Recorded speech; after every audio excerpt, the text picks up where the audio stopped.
안녕하세요. 핑크팬더 이재범입니다. 오늘은 금융안정보고서 2020년 6월자 보도록 하겠습니다. 자, 금융안전보고서 이런 걸 왜 봐야 돼? 라는 의문점도 가질 수 있으신데요. 이거는 한국은행에서 1년에 2번씩 발행을 하고 있습니다. 그래서 현재 금융이 어떠한 상태인지에 대해서 보고를 하는 거거든요. 그래서 이거를 봐야 되는 이유는 굳이 얘기하면은 없습니다. 하지만 그럼에도 불구하고 꼭 봐야 된다라고 하면 이렇게 설명을 드릴 수 있을 듯합니다. 현재 우리는 자본주의 세계에 살고 있습니다. 자본주의에서는 누가 뭐라도 자본이 제일 중요하죠. 근데 이 자본이라는 것은 결국에 금융이죠. 결국에 그렇게 치면 이 금융이라는 돈이 어떻게 빠져나가고 현실에서 어디로 이동하고 어떤 효과를 일으키는지에 대해서 좀 우리가 알아야 될 필요가 있거든요. 그런 관점에서 본다고 하면요. 이 금융안전보고서를 통해서 현재 위험하다 아니다 그 돈이 얼마나 많이 풀렸다 안 풀렸다 이런 것들을 좀 보는데 도움이 되시면 어떨까 해서 이제 말씀을 드리는데요. 이제 여기서 어떻게 보면 좀 제일 중요한 것 중에 하나가 바로 이겁니다. 금융안정지수. 금융안정지수가 보시면요, 요 빨간 점선이 위기 단계거든요. 그래서 보면 2008년 금융위기 때 이렇게 치솟았었습니다. 그래서 이번에도 보시면 2019년에서 20년 오는 새 위기 단계까지 갔었거든요. 갔었어요.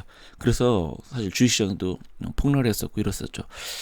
부동산은 좀 아무래도 좀 후행하고 좀 천천히 움직이는 편이다 보니까 미처 영향을 많이 미치긴 했었습니다만, 근데 그 이후로 각국 중앙정부 그리고 각국 중앙은행에서 엄청난 노력을 한 끝에 일단은 주의 단계로 이제 가게끔 만들어놨지만 아직은 저게 어떻게 됐다라고 하기는 좀 힘듭니다. 그래서 이때도 보시면 이렇게 내려갔다 다시 올라가고 내려갔다 올라가고 이렇게 되거든요. 그래서 현재는 정확하게 이 위기가 벗어났다라고 하기는 좀 힘든 상황이긴 합니다. 물론 뭐 내년 올해 보면 경제성장이 마이너스 얘기를 하는 것처럼요. 그래서 이런 것들이 되게 이제 한번 보는 게 중요하다는 거죠. 그래서 우리가 감안을 하고 조심하다든가 이런 것들을 얘기할 수 있는데요. 그래서 실제로 보시면 민간 신용 명목 GDP 비율을 보면요.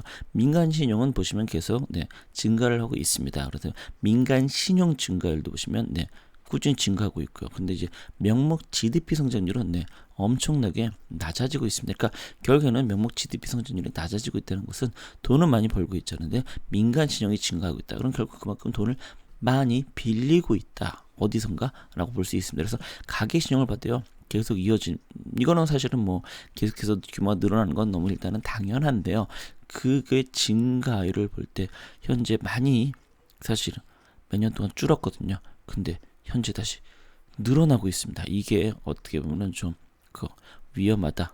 그래서 밑에 보면 처분 가능 소득 대비 가계부채 비율이 보시면 점점점 늘어나고 있다. 금융자산 대비 금융부채 비율도 뭐 처분 가능에 비해서는 많지는 않지만요. 그래서 여하튼 처분 가능 소득 대비, 그러니까 결국엔 내가 쓸 수 있는 돈 대비 가계부채가 이렇게 늘어나고 있다는 것은요.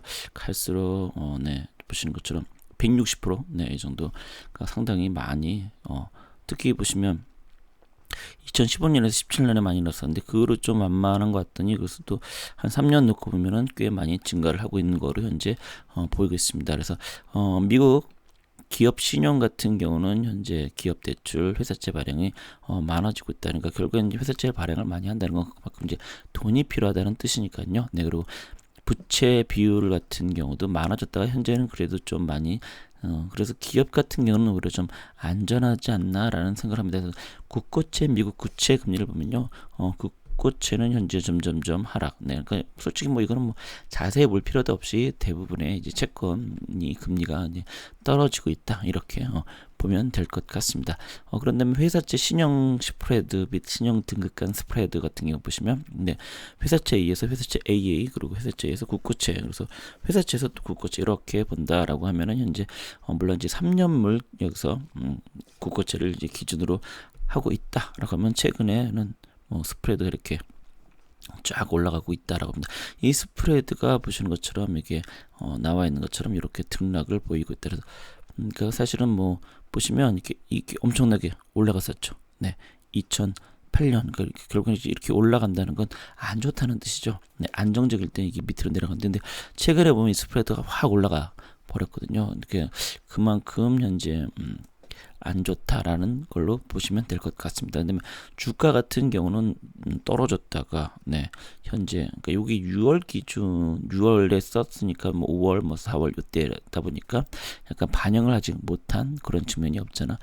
있어 보입니다. 그다음에 PER과 PBR을 보시면 이제 PER은 이제 주가 수익 그러니까 기업이 번 돈으로 얼마나 그 해당 시가총액을 살 수 있느냐 그리고 또 기업이 갖고 있는 돈으로 해당 자산을 얼마나 살 수 있느냐 뭐 이런 걸로 좀 보시면 될 것 같은데 PER 같은 경우는 많이 좀 낮아졌고요. PBR도 많이 낮아졌는데요. 그렇게 치면 현재 한국의 PER이 전 세계적으로도 가장 좀 낮은 편이긴 합니다. 그래서 항상 이제 한국이 저평가다라는 표현을 하는데요. 근데 뭐 한두 번도 아니고 계속 저평가면 그건 저평가라고 하기는 좀 힘들죠. 그냥 정상적인 지수다라고 볼 수도 있겠죠. 어쨌든 보시면 장기 PER은 9.3인데요. 거의 현재 장기보다도 좀 밑으로 가 있는 거로 현재 나와 있습니다. 그래서 이런 식으로 현재 보시면 될 것 같습니다. 그래서 전체적으로 이렇고요. 그래서 쭉 다시 내려가면은 주택 매매 가격 상승과 거래량 보면은 전국 수도권 비수도권인데요. 비수도권은 내려가고요. 전국과 수도권은 계속 올라가고 있는 추세로 현재 나오고 있습니다. 이거를 좀 더 최근으로 놓고 본다라고 하면 2019년에서 2020년을 보면 현재 쭉 올라가고 있는 거로 현재 나오고 있고요. 그리고 또 이제 얼마나 이제 상승률이 되냐 보시면 이제 만호라고 칠 때는 이런 식으로 현재 거래량이니까요. 거래량이 이렇게 되고 있는데요. 19년도에 거래량이 많이 없었는데요. 2000년대 들어서 거래량이 많이 늘어났습니다. 사실은 이제 거래 가격이란 것은 이제 거래량을 동반하게 되잖아요. 그렇게 칠 때는 뭐 최근에 이제 뭐 3월, 4월에는 좀 아무래도 코로나 영향으로 미쳤는데요.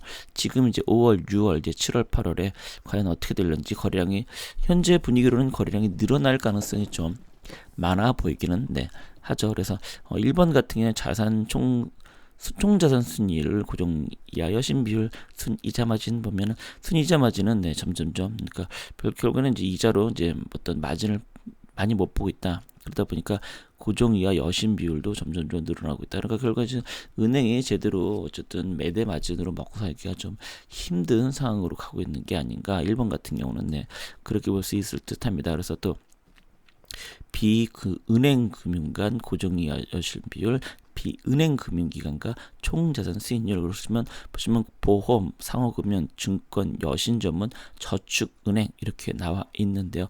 그 중에서도 저축은행이 확 맞아져 있고 그나마 좀 괜찮다 그러면 상호금융, 그 증권 같은 경우에는 뭐 보시면 이렇게 나와 있습니다. 그래서 전체적으로 좀 주의 깊게 살펴볼 필요가 악화될 가능성이 있으니까요. 뭐 이렇게 나와 있다라고 볼 수 있겠습니다. 그래서 외국인 증권 투자가 현재 증감을 보시면요. 주식, 채권, 총계인데 주식은 최근 들어서 많이 외국인들이 팔고 있고 채권은 오히려 사고 있는 거죠. 그러니까 결국은 이제 주식은 위험 자산이고 채권은 안전 자산이라는 측면에서 보면은 위험한 걸 팔고 이제 안전한 건 채권으로 현재 들고 있다. 이렇게 볼 수 있겠습니다. 그래서 거주자 해외 증권 투자를 본다. 카드로 예전에는 사실 이렇게 많이 채권을 했었는데 최근에는 거의 이제 증권 위주로 많이 해외 자산을 갖고 있다라고 볼 수 있겠습니다. 그래서 전 이렇게 뭐 20년 규제 뭐 나와 있어 그 이론에서 이렇게 이런 일들이 벌어지고 있다. 그래서 뭐 이런 것들이 특히 이제 명목 GDP 대비 대외 채무 비율, 순대외 채권이 점점 늘어나고 있는데요.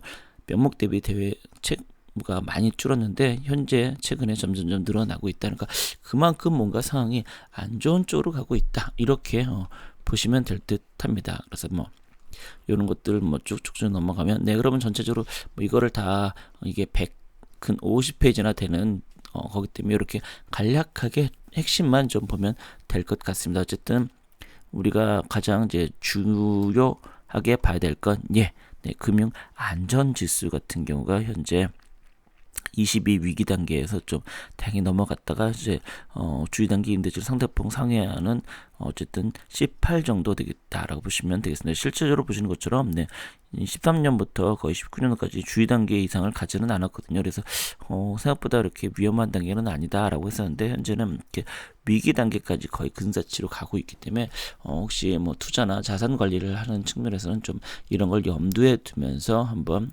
해보실 필요가 있을 듯합니다. 네, 그럼 오늘 방송 여기서 마치도록 하겠습니다. 여러분 고맙습니다.